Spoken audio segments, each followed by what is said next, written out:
mission specialists and payloads from the Italian Air Force to space from Spaceport America, the home of Virgin Galactic in beautiful Sierra County, New Mexico. We are excited to take you on this journey with us and provide you with coverage of today's spaceflight. Hello, everyone, and ciao to all of our viewers in Italy today. I'm Sirisha Bandla, and I will be your host for today's flight, along with our Mission Insight Specialist, Jonathan Ritchie. Our Mission Insight Specialist is a new role, giving us live updates from our Mission Control Center, giving you, our viewer, an even more engaging experience. JR, what's up? What an exciting day. It's a pleasure to be here in the studio with you. I'm excited for today's flight, and I'm looking forward to sharing this journey with all of our viewers across the globe. Now, today's flight is in collaboration with the Italian Air Force and the National Research Council. The mission is called Virtute 1, both an acronym for Volo Italiano per la Ricerca e la Tecnologia Suborbitale, or Italian Flight for Suborbital Research and Technology, and the Latin word for virtue that is also in the Italian Air Force motto, Virtute Siderum Tenis, with virtue to the stars.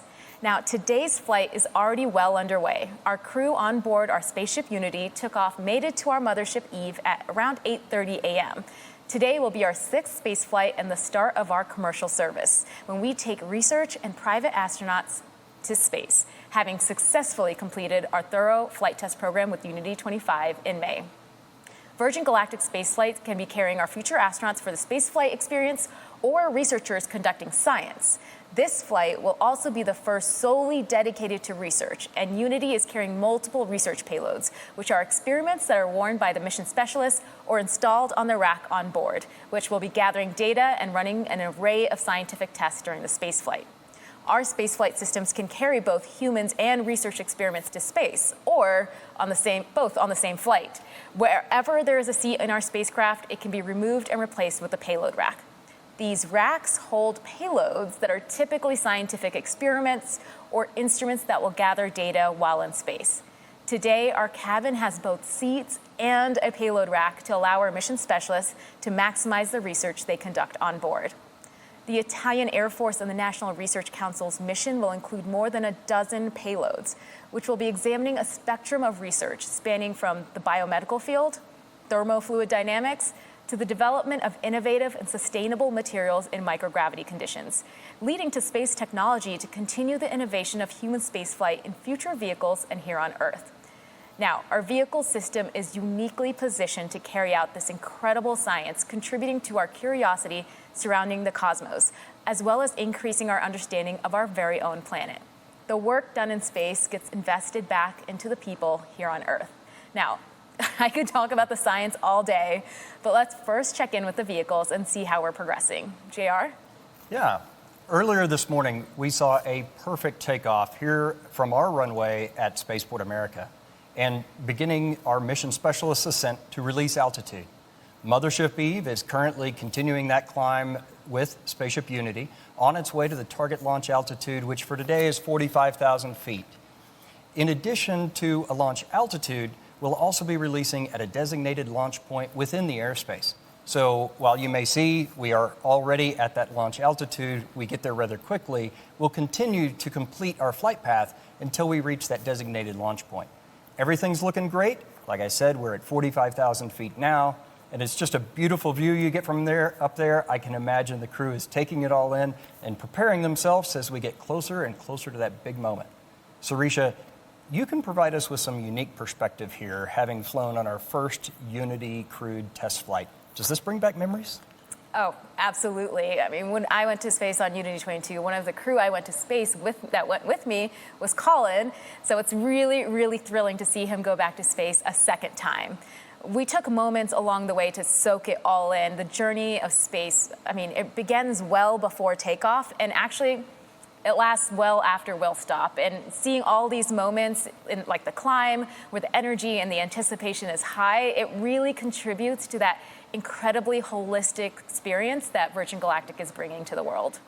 Now, a special shout out for our mothership Eve, a truly unique aircraft designed specifically for these missions. The role that Eve plays in Virgin Galactic spaceflights is one of the key unique design innovations of our system, and we call it air launch. Most flights you see start with a vertical takeoff from the ground. This requires a huge amount of energy to lift the vehicle from a static start up through the thickest parts of the Earth's atmosphere. Our air launch system allows the spaceship attached to the mothership to take off from a runway like that of a commercial aircraft. This takeoff allows the passengers to have a much smoother and more comfortable ascent as they make their way up to around 45,000 feet. And at that altitude, the Earth's atmosphere is much thinner, requiring less energy to launch. At our designated launch point, our mothership releases the spaceship, the rocket motor ignites, and our crew begin their rapid and exciting ascent towards space. Now, speaking of the crew, let's see who's on board today's flight. Our pilots at Virgin Galactic don't just fly the vehicles, they're deeply embedded in every decision we make surrounding their development. Having our pilots ingrained into every facet of our vehicle operations allows us to get a dual perspective. They work alongside our engineering teams on a daily basis to ensure that we're able to optimize our vehicles' performance, combining the learnings they get from flying them with our knowledge and data on the ground, providing the unique insight that helps us continually progress and enhance our vehicle operation. And today, we have a few familiar faces and, of course, some new ones too. Let's begin with the folks who are supporting today's flight in the chase plane, giving us visuals on the spaceflight system while airborne. In the chase plane, we've got Dan Alex, who has completed over 2,600 hours of flying, logging most of his time in F-16s and F-35s. In Mothership Eve today, we have Jamil Janjua, who's completed over 4,000 flying hours in more than 48 different vehicles throughout his career that spans over 20 years in the Royal Canadian Air Force. Jamil is joined by Kelly Latimer, who has logged more than 6,700 hours in her 32-year flying career. The crew of the spaceship have a unique structure for CRM, or Crew Resource Management. The left seat pilot is the commander, and the right seater is referred to as the pilot. But the commander and the pilot have specific actions that they perform in the execution of a spaceflight. Crew Resource Management improves safety in operations by emphasizing effective communication, teamwork, and decision-making among the crew members, leading to enhanced situational awareness and the prevention of errors. So Commander of Spaceship Unity today is astronaut Mike Masucci, who recently passed more than 10,000 hours of logged flight in a career that has put him in the cockpit of more than 80 different types of aircraft, including the U-2 and, of course, our very own Spaceship Unity. Mike's family comes from a small town near Avellino in the Naples area of Italy. Piloting Unity today is Nicola Pacile, one of the 5 Italians on board today. He's completed over 6,500 hours in over 150 different types of aircraft. Pacile serves for 20 years in the Italian Air Force, initially as a fighter pilot and later as an experimental test pilot.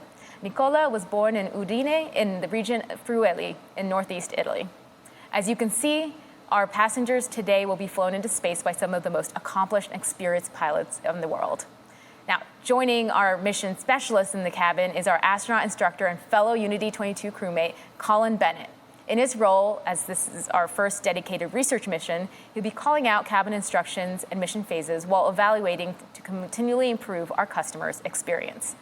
And of course, joining Colin in the cabin of Spaceship Unity today are incredible 3 mission specialists. First, we have Walter Villadei of the Italian Air Force, commander of the Virtute 1 mission. Colonel Villadei is a space engineer and cosmonaut that will be serving as today's mission lead. His role will be to tend to the rack-mounted payloads during the weightlessness portion of today's flight. He will also be wearing cutting-edge smart suit that will measure his biometric data and his physiological responses. Next up, we have Angelo Landolfi, who is a physician for the Italian Air Force. Lieutenant Colonel Landolfi will be conducting tests that measure cognitive performance in microgravity. He will also be activating syringe payloads from his seat that will investigate how certain liquids and solids mix in microgravity. Our third mission specialist is Pantaleone Carlucci, who is an aerospace engineer and researcher for the National Research Council. Carlucci will be wearing sensors that examine heart rate, brain function, and other human performance metrics in microgravity, and will also be conducting these experiments from his seat. All 3 are contributing to exciting research and technology development with unique experiments. Once cleared to unstrap, 2 mission specialists will likely stay seated to conduct their work, while Walter will be unstrapped, tending to experiments in the back. Now, JR, let's take a break and get an update from our crew who's on Eve and Unity. Certainly. So, Sarisha, I've just heard from our MCC that the L-10 checks have been accomplished and complete. We are about 8.5 minutes right now away from release. Now, if you're just joining us, L-10 means we're approximately 10 minutes out from the moment Mothership Eve releases Spaceship Unity, and this is based on the estimated time of arrival to the release point. So again, as JR said, timing may vary a little, but as the closer we get to the release point, the more accurate the estimate becomes. Yeah. So up until L-10, Eve is in full mothership mode, carrying Spaceship Unity to altitude and providing her with electrical power, system heat, cabin pressurization. And that includes conditioned air cooled on the ground in hot summer days like today and heated at high altitudes to keep our pilots and passengers comfortable. At L-10, Spaceship Unity switches to her own battery power for avionics, that's the electrical systems on board, and control systems, and performs a series of checks, electrical checks, feather system checks, flight control checks, and more. Unity and Eve have their own intercom, so the pilots in each vehicle are coordinating with one another during these checks. You know, what's exciting about Virgin Galactic's spaceflight system is that it's powered by truly innovative tech while it also being a piloted system, being flown by some of the best and most experienced pilots in the world. And that's one of the reasons why we're able to attract the incredible team that we have. They get to pilot a spacecraft that's arguably one of the most unique vehicles in the world. Thanks, JR. I mean, at Virgin Galactic, we believe in the power of curiosity. It is the driving force that compels us to wonder, to constantly ask questions, and to relentlessly seek the answers. Let's hear from some of the team about how curiosity is propelling the second space age. At Virgin Galactic, we believe in the power of curiosity.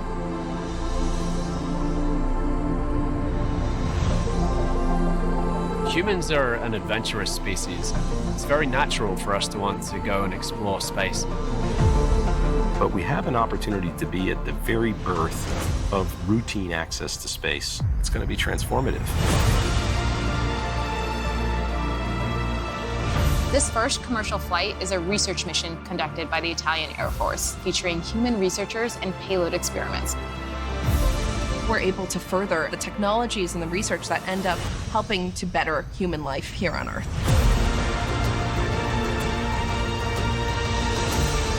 Commercial spaceflight is changing what access to space means. Release, release, release. Fire, fire. This is really the beginning of the next space age. All of us have a part to play, and that's going to be the thing that blows the gate open to the next generation.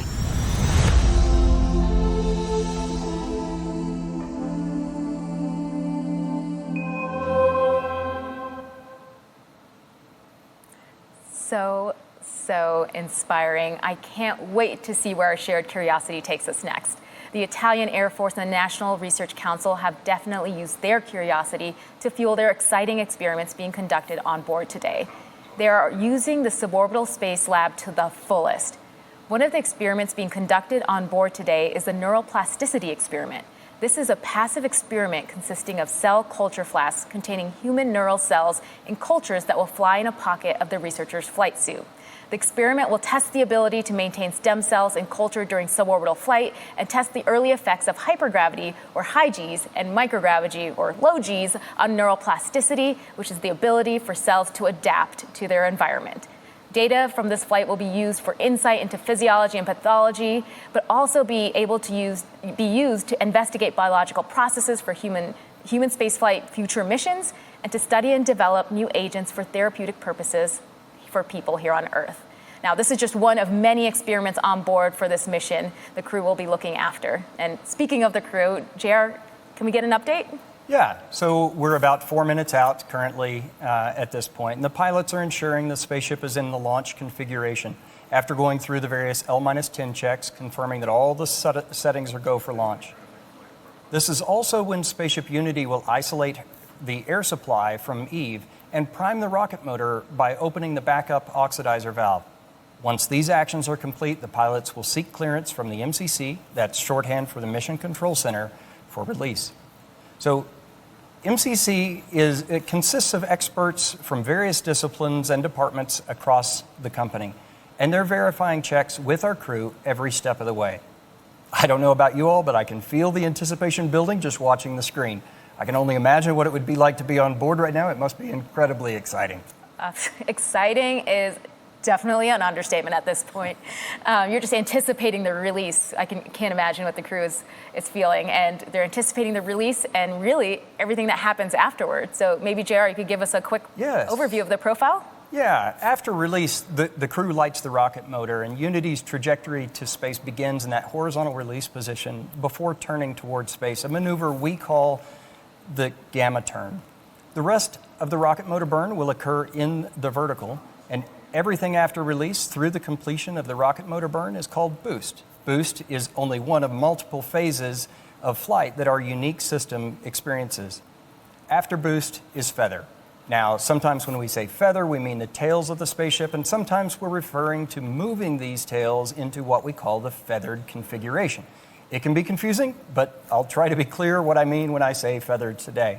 So, due to the law of conservation of momentum, feathering the vehicle, that's rotating the tails to 60 degrees, causes the cabin of Unity to start a backflip maneuver as it approaches our next phase, apogee. And this backflip is a key part of the experience because it maximizes the view of the Earth below. Our pilots use the RCS, that's a reaction control system, to hold the spaceship in that attitude. And then at the right time, the pilots will again use the RCS to continue that backflip all the way around. This prepares the vehicle for re-entry. In the feathered configuration, the vehicle presents a large area of the wing to the atmosphere, allowing our system to burn off energy while still high in the thin atmosphere. And then after re-entry, the feather is once again lowered and locked, turning Unity into a glider. It's in this configuration that the pilots will fly back to Spaceport America in what we refer to as the glide phase. You see, our system is capable of acting like a capsule when that's most beneficial, and acting like a glider when that's most beneficial. Now, MCC's in my ear, they're telling us we're 1 minute away from release. Our next set and our last set of checks before release are L-30, that's 30 seconds to release, and Spaceship Unity pilots will arm the launch pylon. And once we get to that designated launch point, the mothership pilots will engage the release, setting Unity free. Meanwhile, the spaceship pilots will push forward on the stick all the way, preparing for a release. We're now approximately 20 seconds from release.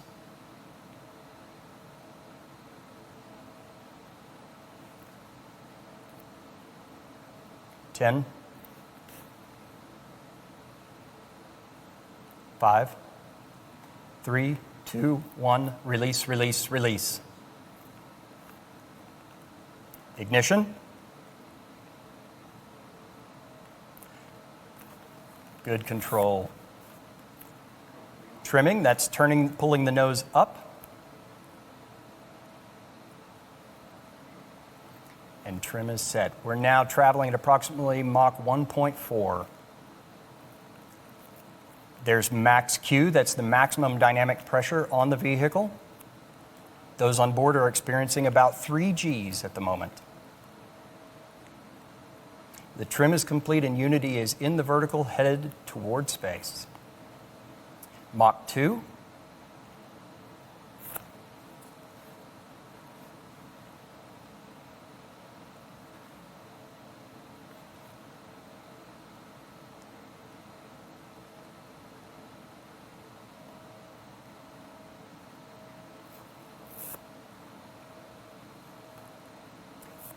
Mach 2.8, rocket motor cutoff. Amazing. All right. Predicted apogee today is 275,000 feet. That's 84.3 kilometers. Incredible. Our mission specialists have been cleared to unstrap and enjoy the zero-G experience. This is amazing. What you're seeing is Colonel Villaday going to the back to tend to the payloads that are mounted on the rack. You can see Landolfi and Leo starting their experiments in their seat and having, looks like, a great time, of course. Yep. The feather is moving, as you can see. Starting that backflip maneuver I spoke of, the feather is now fully up. Amazing. And viva la Italia! This is 100 years for the Italian Air Force. So happy centennial to the Air Force. This is absolutely incredible. And welcome to space, astronauts. How absolutely incredible. Benvenuto nello spazio. Congratulations to Walter, Angelo, and Leo on becoming astronauts today. And a special congratulations to our pilot, Nicola, for his first space flight.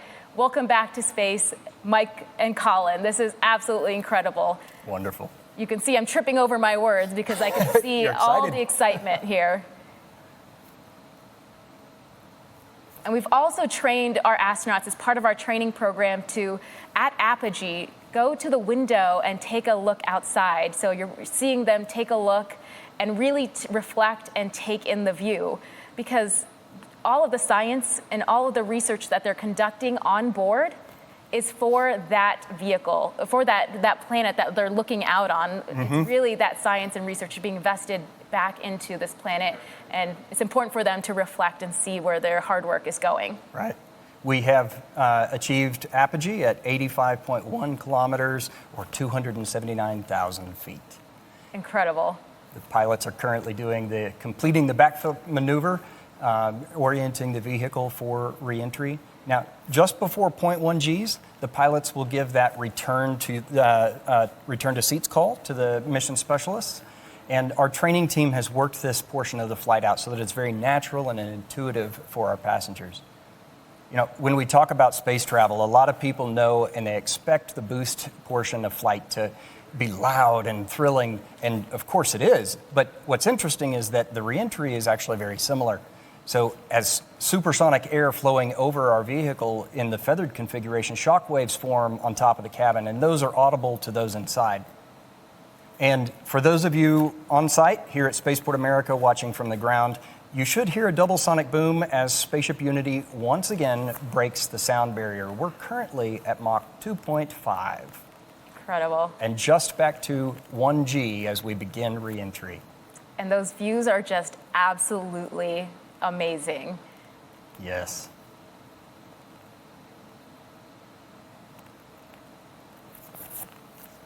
So for reentry, we're now at about 3.6 Gs for those on board.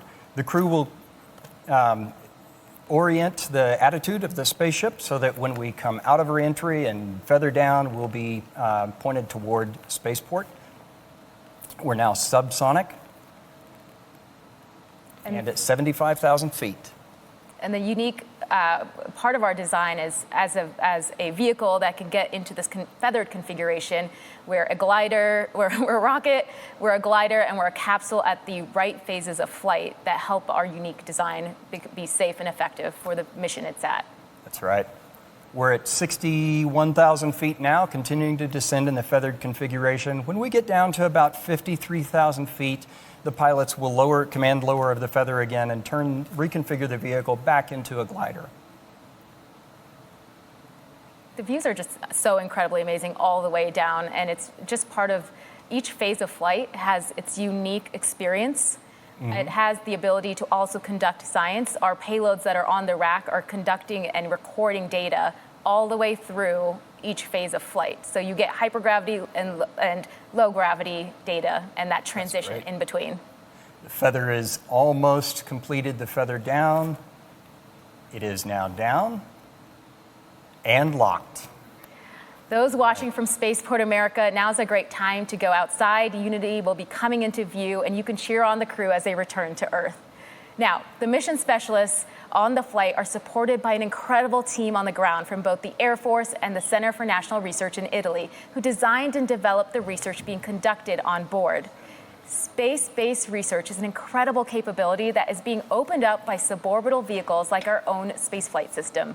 One of the researchers utilizing this capability to the fullest is here with us in the studio. I'm so excited. A future astronaut, a friend, and a space-based researcher, Kelly Girardi. Welcome to the studio. Thank you. I'm so excited to be here. Thanks for having me. Okay, I gotta ask, how are you feeling having watched this incredible crew go to space today, knowing that you're gonna be there on a future space flight? It's surreal, I have to say. Just the energy outside, and I've had the benefit from being on this side of the live stream for a number of Virgin Galactic space flights, including yours, and it's so special to experience that here at Spaceport America with the crew and their families and the Virgin Galactic workforce and mission control.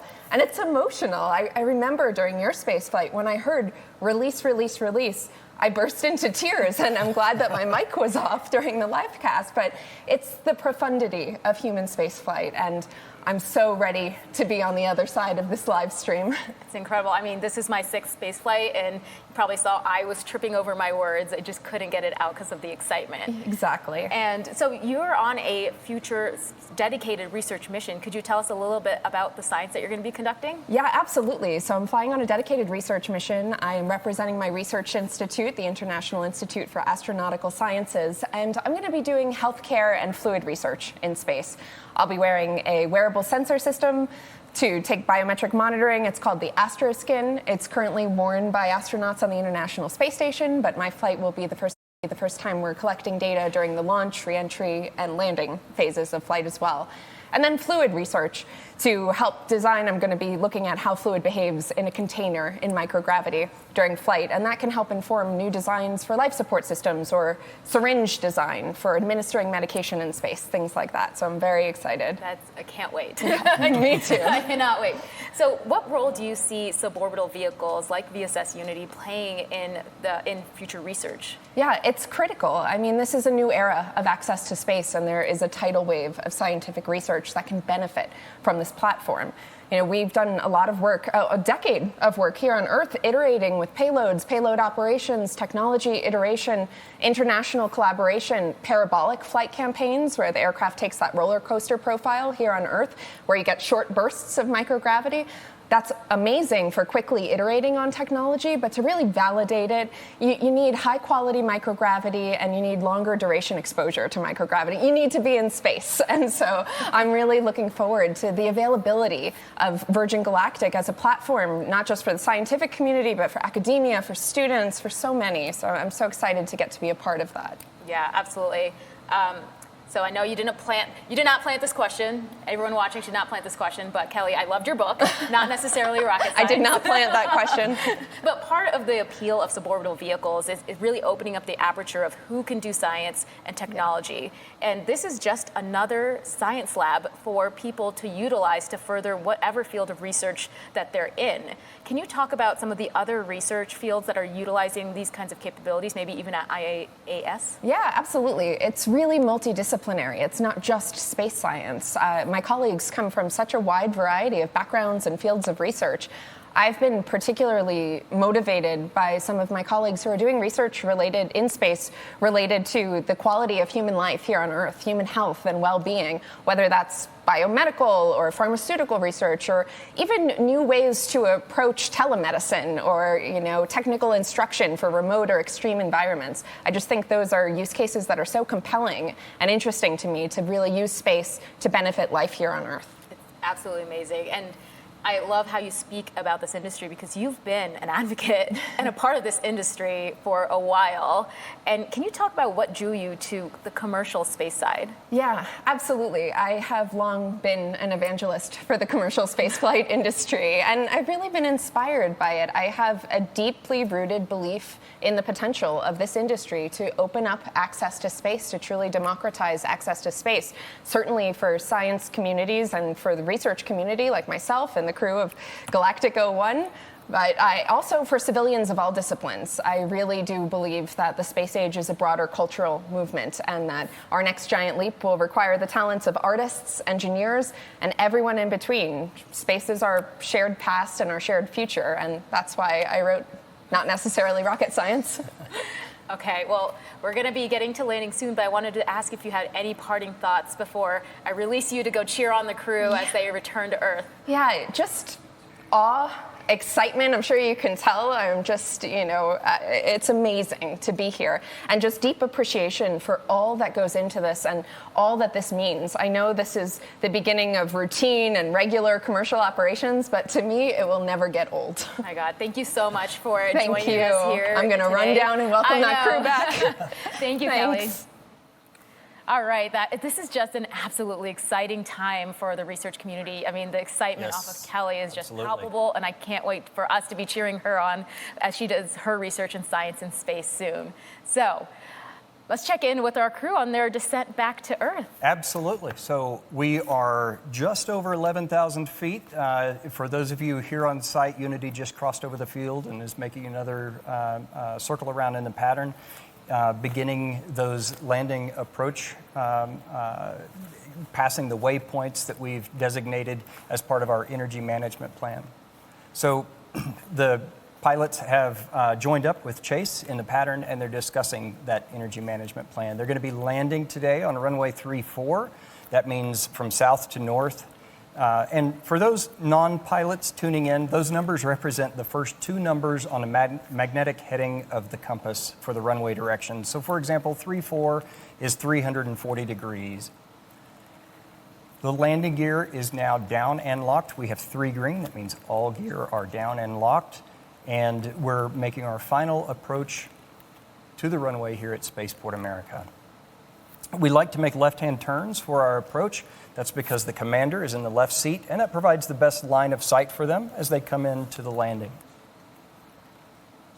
Now, the runway here at Spaceport America is 12,000 feet long. That's 3.7 kilometers and 200 feet wide, or 61 meters.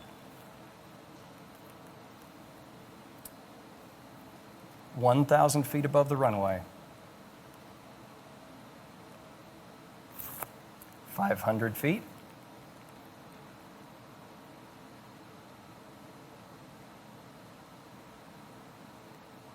Over the threshold, that's the beginning of the runway. And you'll see the pilots hold the nose up. That's a flare maneuver, all part of the energy management. Main gear touchdown. So the pilots will continue to hold the nose gear in the air as we continue to bleed off some energy as we run down the runway. And at the designated airspeeds, they will lower the nose gear as well. Nose gears down. Now, as our ground speed slows, when we reach a designated ground speed, the pilots will apply the brakes and bring the vehicle to a complete stop.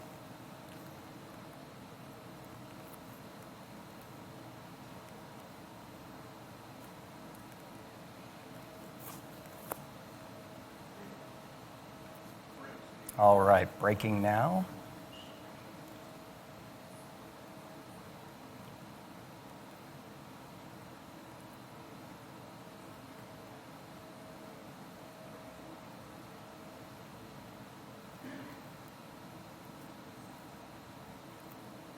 And there's wheel stop. Oh my goodness. What a beautiful landing and a perfect way to complete our first commercial flight and our first dedicated science mission. Congratulations to everyone on board, our very own spaceship Unity, who returned to space today. We saw beautiful flying from our Eve crew, Jamil and Kelly, and brilliant work by our chase pilot, Dan Alex, all of whom are still in the air right now. Great job to you all. Now, we still have one more guest here in the studio with us, Italian Air Force Major General Maurizio Cantiello, who's the Defense Cooperation Attaché at the Embassy of Italy in Washington, D.C. Benvenuto, General. Thank you for being here. Thanks for hosting. Well, I just have to ask you, how are you feeling today after seeing that? Well, it's a strong joy, a deep joy, and also a sense of achievement and gratitude for everybody making it happen. And, you know, it's a particularly important moment for the Italian Air Force. With this flight, together with other things we're doing, we're progressing a lot into space capabilities because it's very important for the Italian Air Force to be able to progress in competence and capabilities in the space domain as a key enabler of the space economy, which is very important for Italy as well. This flight was particularly important also for not only for the experiments that were very important and very different, and several experiments, but also because we are studying other ways for space access, not just vertical access, but horizontal access. And that could provide different forms of space access. And as you know, our mission is to protect and defend. So by law, Italian Air Force is responsible to defend the skies of Italy. To defend the skies, it's a very important mission. And to be able to do it, we must know well, because you cannot protect what you don't know. So for us, increasing our knowledge and our competence in this field is paramount for the defense of Italy. So we are grateful to Virgin Galactic for having us here and giving us this possibility to work together. We are grateful, of course, to the Italian National Research Council, where we work together for the experiment. And of course, we are grateful to our nations, Italy, to invest in this very important endeavor, and to this great host nation, the United States. We are very, very, very good partners and allies. Everything happening here has a profound significance for the bond, and the ties between the United States and Italy as well. That's absolutely incredible. Is there anything you want to say to the crew, to the teams on the ground, and also to just the people in Italy watching from their homes, cheering everybody on? Absolutely. I would like to express a deep gratitude. First of all, to God, to make it all happen. And, I was a little bit concerned, not for safety, but for the health of my friends, because they were all good friends. Not just the pilots, but the crew as well. So thanks for that. And also thanks to Virgin, thanks to the pilots, thanks to the team, the ground team, thanks to the specialists, and also, of course, thanks to our institution, our governmental institution. Because today we saw something which is very important. I call it like a sweet spot when you see commercial world, industry world, and then academia and the government institution. So it is very important when we work, these three areas works together. And when academia, the government, and the commercial world work in harmony and in unity, like today, miracle happens. And space too. Absolutely. Now, I know you're going to be out there ready to greet the mission specialists as they come out of the spaceship, so I don't want to keep you, but, happy centennial to the Air Force. You've had 100 years, and there's going to be 100 more, many of them hopefully spent in space. Yes. Thank you for joining us in the studio today. Thank you. Bye. Thank you. Incredible. Thank you to everyone on the ground here at Spaceport America who made this day possible. We cannot wait to hear about the experience from our mission specialists and to see the results of the experiments conducted on board. We will be continuing the celebration here as we await the arrival of all the other vehicles. Wherever you are on planet Earth, we thank you for watching. We'd love for you to join one of our upcoming future missions. Please join in on the celebration via social or head over to our website to learn more about this mission and how you can embark on your own journey to space. Ciao.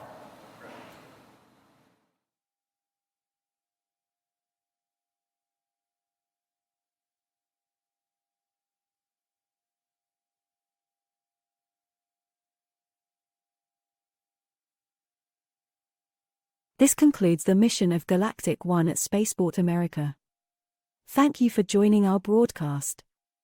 For more information how you can fly with us, please visit virgingalactic.com.